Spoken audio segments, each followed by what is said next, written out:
I've got 20 minutes till run club meets, and it's time for a quick pre-workout snack. Go Squeeze Active Fruit Blend to the rescue. Made with select B vitamins to help release energy, it's an easy, squeezable pouch made to move with me. The taste, so good.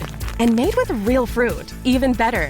Whether I'm hitting the trail or meeting my friends on the court, this is my go-to on-the-go snack. Quick, easy, ready when I am. When it's go time, I go with Go Squeeze Active. Snag yours on your next door run. Search for Go Squeeze on Amazon. I sit down with head coach Joe Harasymiak, the head coach of the UMass Minutemen, talk about the transition back to the Mid-American Conference, his other stops, and what is expected out of the Minutemen here in year one of their return to the MAC. Stay tuned. All right, everybody, welcome back to the MAC Sports Connection. We are here at Ford Field in the Motor City, Detroit, Michigan at MAC Media Day. I am here with UMass coach Joe Harasymiak. Welcome to the show, Coach. Nailed it. Oof. Nailed it. all that pregame hype over here to get it right. Well, welcome, Awesome. Coach. You're welcome. Well, to you to the MAC, but welcome UMass back to the MAC. Yeah, no, we're super excited, and they were in the MAC a little bit, and now we're back. So we're excited about the recognition of this conference and what it means, and just to have some direction for us and build some rivalries and be a part of a great conference moving forward.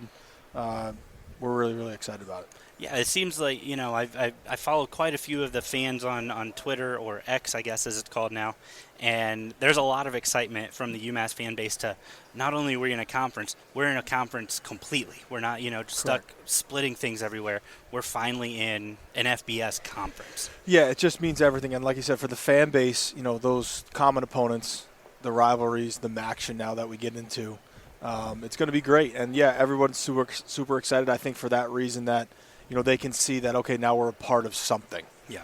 Kind of being lost in the past, what are we going to do? Schedule changes every year, and now we have those MAC games that we're going to have every year, and the rivalries are great. And, they've been great. The fan base has been awesome. We want them to be passionate. We want to win just as much as they do. Right. But we can't do it without them. And then, we're looking forward to hopefully putting a product out there they can be proud of. I love that. Since joining FBS, UMass has been one of three to not compete in a bowl game. There's history of some older bowl games in the past. What's the focus on trying to get there this year? I mean, I feel like there's tools there. Yeah, we have a one game at a time mentality, but breaking down the schedule, it really comes down to me with where our bye weeks are located. It's actually interesting. We have a bye week after Iowa, so we'll open up at Temple, Bryant, then we go to Iowa. Then we have a bye week, and then we play Missouri, and then we go into our first four MACs. A little bit of that bye. I guess it's like a semi-bye. Yeah. Haven't done it yet. An extended week. Yeah, it's like an extended week, extended vacation, extended stay, and then we go into our last four. So, looking at it, we want to be competitive in everything. But, listen, we're just excited about, they've played some MAC games in the past over the last couple of years. For myself being in the Big Ten, at Minnesota and Rutgers. I mean, listen, Bowling Green came out to our place in Minnesota and beat us. Yeah. In 2021, I believe. I think it was the year after COVID. And we've had some battles with some other MAC schools. So I'm familiar with it. I know the level of football that it takes. And I think just seeing what our team is and how we've been able to change over that roster, right? I mean, 51% of our roster is all new. So there'll be 51% of us playing football, including us coaches at UMass for the first time on August 30th. So it's exciting. It's a little nerve-wracking, too. You don't really know. But I think the thing that makes me feel comfortable is I know we have a good foundation. I've been around winning football and get a feel for what it looks like. Sure. And I think we're starting on that path. So you talk about a big turnover on the roster, 51%. Let's talk about some of those guys. Obviously, you've got A.J. Hairston battling with Grant Jordan from Yale, Brendan Rose from Utah. Correct. Anybody kind of taking the lead, or is it a tight battle? It's interesting. So in spring ball, Brandon, who came over from Utah, which is where Mike Bajakian, our offense coordinator, was, right? He was injured. He got injured in that BYU game that night that he started. Yeah. Had the surgery on his foot. He's been out. He started back on June 1st. So he's been full. So he didn't get to really do spring ball. Sure. So, we have that. And then Grant and AJ, two different types of players. AJ, crazy arm. Mm-hmm. Baseball player from Florida. Yeah. Bigger guy. Anytime you're a freshman, you're getting against Georgia and throw 2 touchdown passes. Yeah. You're doing something right? So his talent is there, and Jake's such a good teacher that I think now he's starting to experience that other side of quarterback that you have to do at this level, right? And I think he's always relied probably on his talent just because that's what young guys do at every position, and then you start to learn. Yeah. And he's there. And then Grant just got great experience, was the starter at Yale. Extends plays, definitely a dual threat, extends plays with his feet in his pockets is probably his best attribute. And, it was a battle, and I'm excited. That's the one spot that I think, it's interesting. My first year with Liam Cohen, who was the first OC we hired at Maine ever. He's a good buddy of mine, and obviously he's doing unbelievable things now. But we had a similar situation, and we ended up going with the right guy. So I always think those competitions in camp are going to be exciting. I can't wait because we do a good job managing the reps. They'll get their equal chance. And then, now you got to go do it. So we'll see what happens. I love that. Defensively, obviously, lots of portal talent. Yeah. Lots of guys coming in. Timmy Hinspitter coming in from Rutgers. Feels like that's a big addition for you guys. Yeah, so I got hired in December, late December, early January, from going from Minnesota to Rutgers. And I remember once the calendar opened, Timmy was one of the first meetings I had because he was a recruit. He either had an opportunity, I believe, to go to Navy or come to Rutgers. And we were able to get him at Rutgers. He's a Don Bosco product. So you kind of know what you're getting there from a culture standpoint. Sure. And he was a guy that at my time at Rutgers, started off and he's earned everything he got. Everything. And he started playing this past year. And now, he comes over to us, and I just couldn't be more excited. He's a coach's dream. Sure. Anything you want him to do, he'll do. Great leader in the locker room, and I'm excited for him to finally get his chance down in the spotlight. So he'll be a big addition to that, and we're essentially running the same type of stuff. Jared Kite, our DC, who's been with me at Maine and Rutgers, will put his own little spin on it, but our foundation's our foundation. And, whether I've UMass, Rutgers, Minnesota, we're all kind of the Shiano, the Rossi, the myself, the Heatherman. Now that's the DC at Miami. We're kind of we've all morphed it into our own little thing. So it's going to be somewhere along that. But Timmy's got great experience in it, and I'm excited for him to get the chance. Love that. Special teams, so this is the fan question. Yeah. Special teams has been an area of severe struggle at UMass. Absolutely. What's the game plan to kind of overhaul that? Well, the first game plan was we need a coordinator.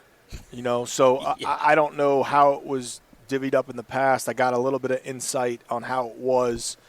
But when no one's sort of in control of it or you don't have a designated one staff member to do it. So the first thing we did was went out and hired a really good special teams coordinator. Okay. Joe Castellito from Dartmouth, which I believe Dartmouth was somewhere ranked very, very high in Division I special teams.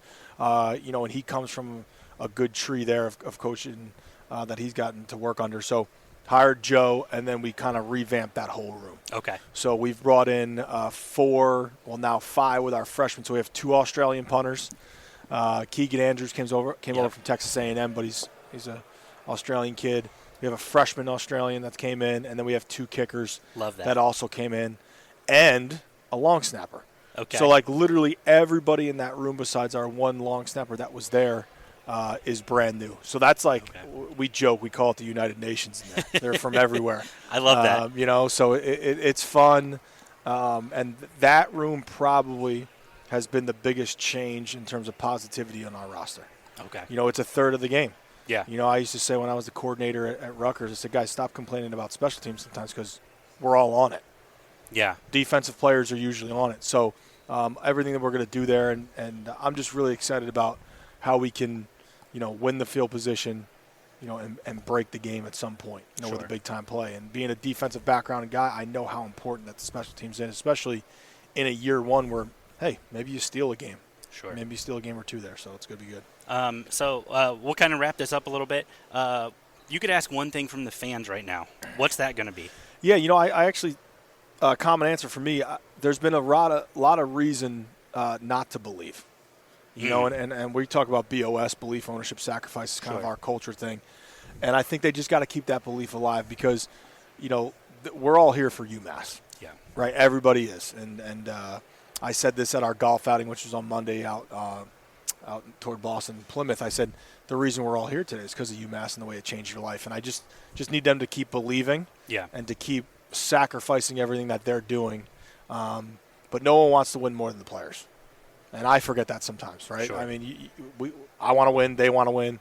But just that belief and just the support that we need from them is just keep doing exactly what they're doing. I'll get nervous when they're not on X and they're not saying things. You want it this way. You want a passionate fan base because we can change everything. We can change the school. We can change the reputation that goes on with us. And it's just UMass is a place where it's sitting on something special. We just got to get it right and take it to where it wants to be. Awesome. Well, Coach, year one in the MAC, thank you so much for joining me today. I really appreciate it. Really looking forward to getting out to Amherst sometime. Yeah, hoping to see Battle of Buffalo, UMass, Battle of the Amherst, if you will. I think there's a rivalry there. You can credit me for coining that. Yeah, no, thank you so much for your time, and good luck this season. Thanks, man. Appreciate you having me. Appreciate it. Yes, Mr. Gecko, you're a huge inspiration to us all. But who was your muse? Oh, my dear old Nan. She imparted many wise words to me. She would say, never let the fame get to your head, always remember who you are, and let people get more than just savings with Geico's fast and friendly claim support. I lived up to her advice, and now anyone can file a claim anywhere and anytime. I miss her so much. Did she go somewhere? Yeah, extended quilting trip. Ah. Get more than just savings. Get more with Geico.